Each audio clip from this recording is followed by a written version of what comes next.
আমরা চতুর্থ অধ্যায়ের বোর্ড অ্যানালাইসিসগুলো একবার দেখে নিব। চতুর্থ অধ্যায়ে কোন কোন টপিকস থেকে কেমন প্রশ্ন করা হয়ে থাকে এবং কোন টপিকসগুলো গুরুত্বপূর্ণ সেটা আমরা আলোচনা করব।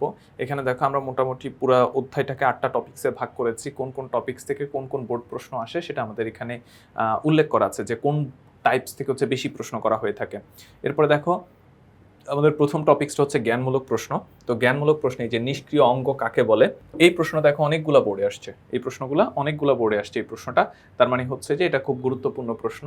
এর বাহিরে তোমার এইখান থেকে আরো প্রায় মানে 17টার মতো প্রশ্ন দেয়া আছে। তারপর এখানে দেখো এই যে বয়সন্ধিকাল কাকে বলে বা টেস্ট টিউব বেবি কাকে বলে, এই প্রশ্নগুলো হচ্ছে একটু বেশি বোর্ডে এসেছে, সুতরাং এই প্রশ্নগুলা গুরুত্বপূর্ণ। তারপর দেখো অনুধাবনমূলক সংক্ষিপ্ত প্রশ্ন। এইখানে এই যে টেস্ট টিউব বেবি বলতে কি বুঝো, এই যে ওই আগের টপিকস আমরা দেখেছিলাম, আগের টাইপসও দেখেছিলাম, এই প্রশ্নটা হচ্ছে বারবার বা এই টপিকস থেকে হচ্ছে বারবার প্রশ্ন করা হয়। তারপর হচ্ছে প্লাটিপাসকে কানেক্টিং লিঙ্ক বলা হয় কেন, প্লাটিপাস কেন জীবন্ত জীবাশ্ম বলা হয়ে থাকে, এই টাইপসের হচ্ছে প্রশ্ন বেশি করা হয়ে থাকে এখান থেকে। তারপর হচ্ছে লিমুলাসকে জীবন্ত জীবাশ্ম বলা হয় কেন, এই প্রশ্নগুলো হচ্ছে একটু বেশি বোর্ডে আসে, তার মানে এই প্রশ্নগুলো খুব গুরুত্বপূর্ণ।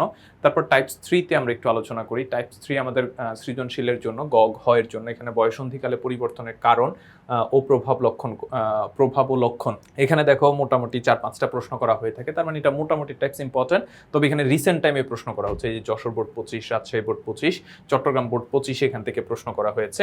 তারপরে দেখো এখানে ঢাকা বোর্ড 24-এ প্রশ্ন করা হয়েছে, সিলেট বোর্ড 24-এ প্রশ্ন করা হয়েছে, তারপরে ঢাকা 20, তারপরে হচ্ছে তোমার বরিশাল বোর্ড 20, এখান থেকে মোটামুটি 8টা প্রশ্ন আছে। তাহলে এই টপিক্সটাকে আমরা একটু গুরুত্ব সহকারেও নিতে পারি এবং এখান থেকে হচ্ছে রিসেন্ট টাইম থেকে শুরু করে প্রিভিয়াস টাইমেও প্রশ্ন করা হচ্ছে, মানে প্রায় বছর এই টপিক্সটা থেকে প্রশ্ন টাচ করা হয়ে থাকে। টাইপস 4 এর ক্ষেত্রে আমরা দেখি বয়সন্ধিকাল, বিবাহ, গর্ভধারণ।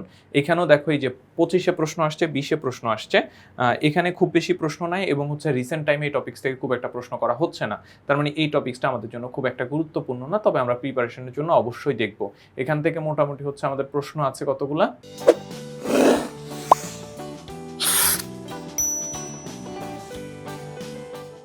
আমরা এখান থেকে 5টার মতো প্রশ্ন আছে। তাহলে 5টা প্রশ্ন যেহেতু আছে, আমরা একটু মানে ওই 5টা প্রশ্ন আমরা একটু দেখে নিলে ভালো হবে। টেস্ট টিউব বেবি থেকে হচ্ছে আমরা দেখেছিলাম অনুধাবনমূলক প্রশ্ন করা হয়ে থাকে, সংক্ষিপ্ত প্রশ্ন করা হয়ে থাকে, কিন্তু সৃজনশীল প্রশ্ন করা হয় না। সৃজনশীল প্রশ্ন দেখো এই যে 2টা প্রশ্ন আসছে, সুতরাং এই টপিক্সটা হচ্ছে একবার জাস্ট হচ্ছে আপনি রিডিং দিয়ে নিবা, খুব গুরুত্বপূর্ণ টপিক্স না।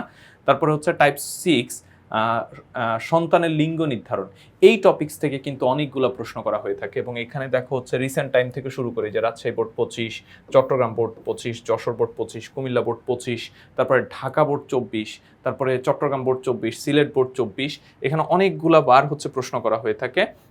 এই যে দেখো তোমার হচ্ছে ঢাকা বোর্ড 20, তারপর হচ্ছে রাজশাহী বোর্ড 20, কুমিল্লা বোর্ড 20, মানে অনেকগুলো প্রশ্ন করা হয়েছে, প্রায় 12টা প্রশ্ন এই টপিক্স থেকে করা হয়েছে, সুতরাং বুঝতেই পারতেছো এই টপিক্সটা একটু গুরুত্বপূর্ণ, এটা মনোযোগ দিয়ে পড়তে হবে, এখানে প্রায় সময় এই টপিক্স থেকে হচ্ছে প্রশ্ন করা হয়ে থাকে।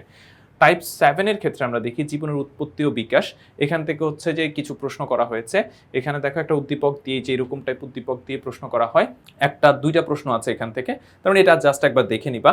আর হচ্ছে জৈব অভিব্যক্তি সপক্ষে প্রমাণ ও মতবাদ, এখান থেকে হচ্ছে 2টা প্রশ্ন দেয়া আছে, তার মানে মোটামুটি টাইপস হচ্ছে ইম্পর্টেন্ট। তাহলে আমরা দেখতে পেলাম আমাদের কাছে কোন কোন টাইপসটা একটু বেশি গুরুত্বপূর্ণ। দেখো এখান থেকে আমরা দেখতে পারি হচ্ছে টাইপ 7, টাইপ 8 থেকে খুব একটা প্রশ্ন করা হয় না, তবে টাইপ 6 থেকে অনেকগুলো প্রশ্ন করা হয়ে থাকে, অর্থাৎ সন্তানের লিঙ্গ নির্ধারণ যেটা আছে, সন্তানের লিঙ্গ নির্ধারণ এই টপিক্স থেকে হচ্ছে অনেকবার প্রশ্ন করা হয়ে থাকে, তাহলে এটা একবার গুরুত্ব সহকারে পড়বো। সেই সাথে আরেকটা টপিক্স আমরা গুরুত্ব সহকারে পড়বো, সেটা হচ্ছে তোমার বয়সন্ধিকালের পরিবর্তনের কারণ, প্রভাব ও লক্ষণ। বয়সন্ধিকালের কারণ, প্রভাব ও লক্ষণ, অর্থাৎ টাইপ 3 যে সৃজনশীলগুলো আছে এগুলো একটু ভালো করে দেখবো। আর আমাদের এখানে যেই ক খ এর জন্য যে প্রশ্নগুলো দেওয়া আছে, অনুধাবনমূলক, জ্ঞানমূলক যে প্রশ্নগুলো দেওয়া আছে, এগুলো আমরা সুন্দর করে লিস্ট করে দিয়েছি। এই প্রশ্নগুলো পড়লে এই অধ্যায়ের হচ্ছে জ্ঞানমূলক, অনুধাবনমূলক প্রশ্ন হয়ে যাবে। আর আমরা বোর্ড দেখে মোটামুটি বুঝতে পারতেছি এখান থেকে অনুধাবনমূলক, জ্ঞানমূলক, এমসিকিউতে গুরুত্ব দেওয়া হয়, সৃজনশীল একটু তুলনামূলক কম গুরুত্ব দেওয়া হয়। এইভাবে আমরা এই অধ্যায়টা প্রিপারেশনটা সাজাবো। তো এইটা হচ্ছে যে আমরা সুন্দর করে সাজেশন আকারে বলতে পারো, সেটা ইজি বিজ্ঞান বই দেওয়া আছে, তোমরা ইজি বিজ্ঞান বই সংগ্রহ করলে সেখানে এটা পেয়ে যাবে।